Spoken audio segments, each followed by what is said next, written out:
from 1974 to 2024.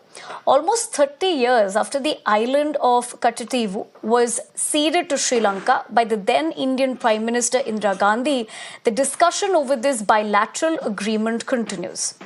The Prime Minister had retweeted a Times of India article about an RTI reply that shows how Indira Gandhi ceded the island to Sri Lanka.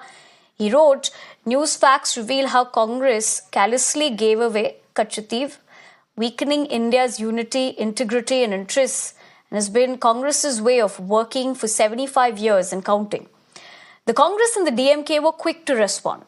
Congress Party Chief Mallikarjun Kharge said that the Prime Minister has suddenly woken up to the issues of territorial integrity. Now, the DMK said it was wrong to talk about the issue without studying its history and that the DMK had held statewide agitations against the island being ceded to Sri Lanka. Now, External Affairs Minister S. Jaishankar today spoke out about the history of the tussle over the island and the discussions that they've been having ever since. Listen in to what External Affairs Minister S. Jaishankar had to say about India's claims versus Sri Lanka's claims on the island.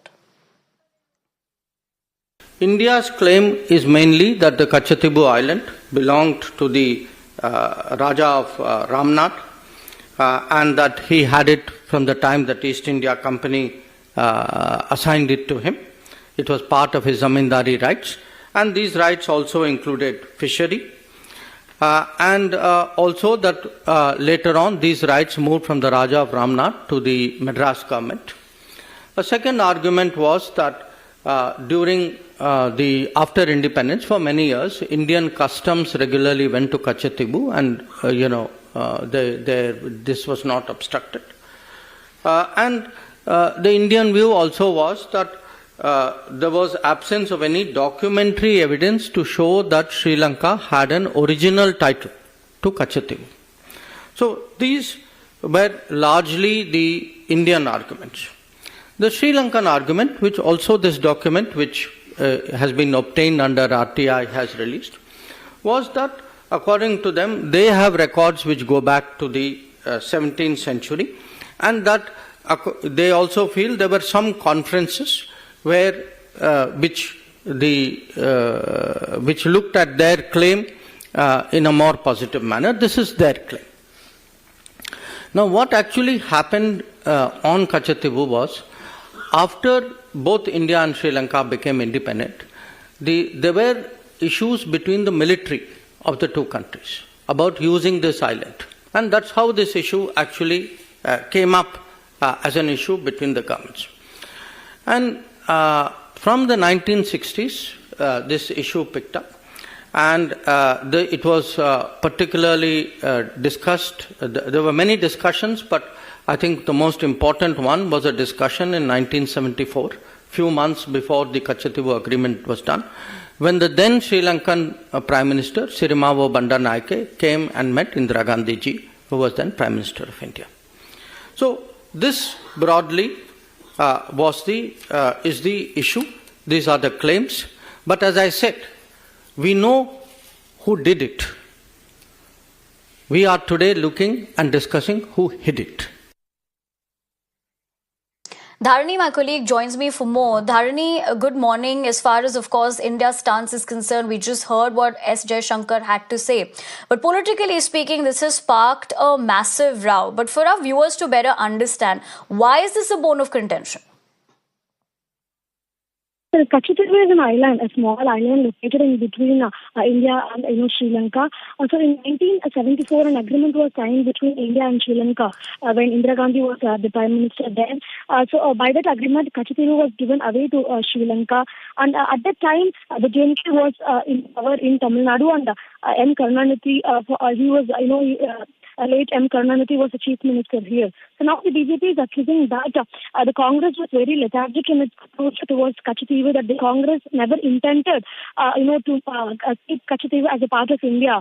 And when Sri Lanka continuously claimed that Katchatheevu belonged to them, the Congress was very lethargic in their approach, and they did not, consider Katchatheevu as an important piece of land. So they, without much effort, they easily gave away Katchatheevu to Sri Lanka without caring about the integrity and and sovereignty of the country is what the BJP is accusing the Congress of. And the DMK is also facing accusations here because, as I told, the DMK was in power in Tamil Nadu at the time, and now the BJP is accusing the DMK of colluding with the Congress. They're telling that, then Chief Minister Mr. Karunanidhi was informed about, Katchatheevu being, given to Sri Lanka, a few days earlier, and he did not bother to put in much effort. They simply let it go.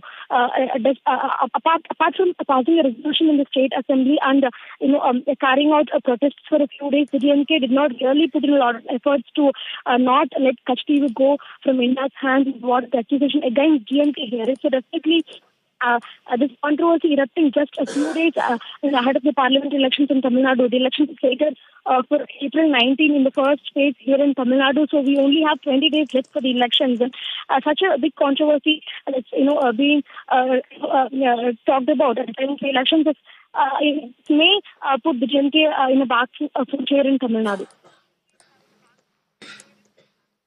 Right, Dharini. I appreciate you getting us all those details, and of course how you're telling us about the timing of this political controversy that has broken out. But of course, that is essentially what we are picking up. Remember, what Prime Minister Modi has also said, he's taken to social media platform X. Understand Syed Hafiz of the DMK is joining me over the phone lines. Mr. Hafiz, I appreciate you taking the time out and joining us this morning. What do you really make of the way this entire controversy has taken place? Even Prime Minister Modi having a scathing attack while taking to social media and in his particular interview as well. What does your party make of this? See, this Prime Minister Modi's government has been in power for the last 10 years.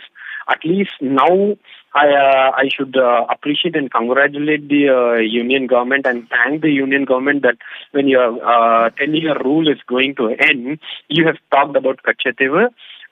See, this comes at the backdrop where in recent past, there has been a lot of arrest and atrocities that is happening against the Tamil fishermen by the Sri Lankan Navy and Sri Lankan fishermen. When we complain about this to the union government, the response that comes is, you go 50 years back and you blame it on the strategical error that the Indira government did. So it is for the Congress to answer about Katchatheevu more. They cannot link DMK for being irresponsible in Katchatheevu, which is factually wrong because it is my Talaivar and my Chief Minister of Tamil Nadu, then Mr. Kalaignar, had passed a resolution against handing over Katchatheevu to Sri Lanka. So the DMK has consistently opposed the stand of the government when it came to Katchatheevu issue. That is one part to it. But what the problem now is, what is the union government going to do, or what has it done to protect the rights of the Tamil Right, Mr. Syed Hafiz, I think we did lose your audio line over there, but I appreciate you talking to us here. Of course, you're essentially going on to state that whatever's transpired so far, the DMK had voiced the same, and you're questioning as to what the centre has done so far. We're going to leave it at that for the moment. We'll continue to track it, but let's